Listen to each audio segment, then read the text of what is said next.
guys, this is Love from Level Up Consulting Firm, and today I wanted to speak with you all about educating yourself. So a lot of people talk about how formal education is a scam, and you shouldn't have to pay all of that money to gain the knowledge because knowledge is within you and you have to have knowledge of self and da da da da da. But knowledge of self also comes from experience, not just meditating. You can't sit in your house all day and just absorb all of this knowledge and not think that life in general, the universe, God, whoever you believe in, wants you to have experiences and be able to interact with people. With that being said, you need to make sure that you're attending different seminars, webinars. Now, if you're cheap, or you really don't have the money to invest in yourself to pay for one, there are plenty of free webinars, plenty of YouTube videos. And the thing is, not only do we learn through our experiences, we learn through our connection with other people by speaking with them and hearing about their experiences. We learn through our relationship with them, right? The communion. And so that's what people say about church, that church is not really about you just going there and making it a religious practice, but you go for the fellowship, right? We are social animals, which means we need to interact with other people. That's how we thrive. That's how we grow. And so I really want you guys to be thinking about this, especially while you're quarantined. Do not just waste the time away being on your phone, looking at social media, playing games. Like, all of that is fun, all of that is cool, but you have to have more discipline, and you have to tell yourself, this is a day where I have fun, and then this is a day where I work. Or even within the day, this is a time where I have fun and this is a time where I work. I'm going to continue to drill self-mastery into you and self-discipline into you, because literally everything becomes so much easier when you discipline yourself. My life is so smooth and fluid. I was about to say easy. I don't want to use the E word because,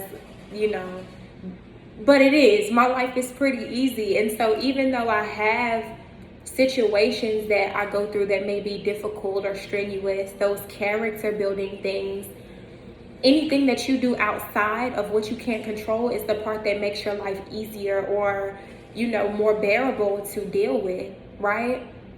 So let's say I have a death in the family. So for instance, my Aunt Mary, God rest her soul, passed away last year, actually, last spring. And so that was very difficult for me because it was at the end of the semester, probably around this time actually last year.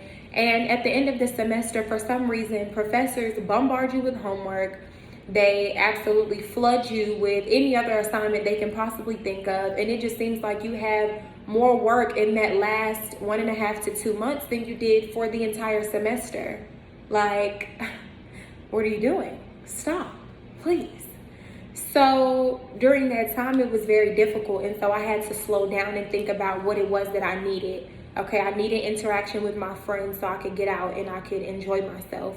I needed to find a therapist quick. I need to go ahead and talk about this because I know I have a pattern of ignoring my feelings so that I can keep going, because I feel like I'm not productive when I'm emotional, and I don't like to be in my feelings, as we say, right?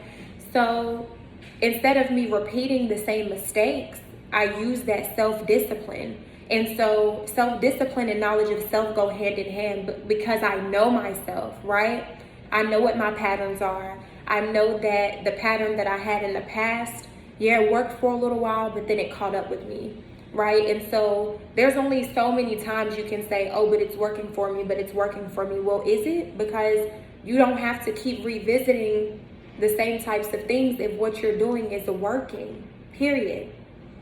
Right? If you have a tried and true process and it's working for you, if me ignoring my emotions, ignoring my thoughts was working for me, then I wouldn't have to go through this process of renewal and thinking, okay, well, what else can I do?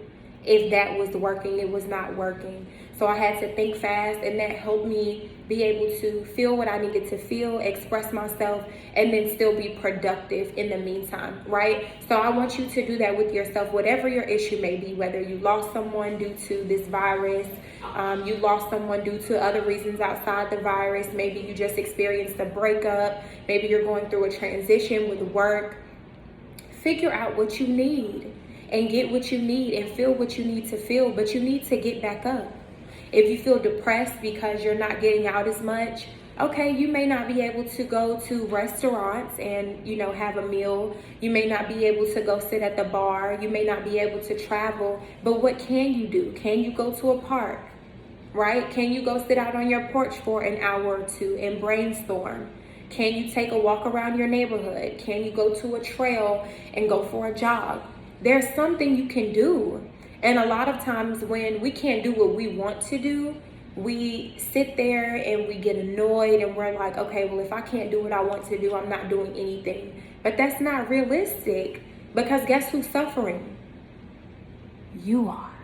You're suffering. You're not getting what you need. You're not hurting anybody by saying, oh, well, if I can't go do this, or if I can't go to the club, or if I can't go to the bar, I'm not going anywhere. Like, just stop with the dramatics. Write down what you can do. Give yourself options. And what this does, believe it or not, when you start to be a solution focused individual and not just focused on the problem, it gives you an escape, right? Because like I said, things happen that are out of our control. So it gives you a mental escape. So you can be like, what did I do last time in this situation? What have I seen my mother do? What did my aunt do? What did my dad do, right? What kind of situation have I been in before that was difficult and I didn't know where to turn? Who did I speak with? What did I do? And so it becomes a tried and true practice. You start to know what works for you. And clearly, what works for you will change over the years, right? When I was younger, it used to be more like, oh, my friends were like my strongest support system. As a teenager, your friend group becomes the people that you feel like really know and understand you better. And then as I got older, for me, my family started to be a huger support, a bigger support than my friend group did, because my family knows more about me. Embarking on a new journey, so I've lost a couple friends, so it's like that can change. It's very fluid, just like how I discussed with you about self-care and how your self-care methods may change. Maybe your financial situation changed. Maybe you don't like getting massages anymore. The sensation feels different to you, so now you want to try acupuncture, or now you want to add a new exercise regimen. Whatever the case may be, you have to do what works for you. You have to be flexible. And above all, you have to educate yourself, because if you don't know you, if you can't sit alone in a room with you and get your thoughts together and be productive and stop feeling bad for what you're not doing and start putting forth some action, then none of this is going to matter.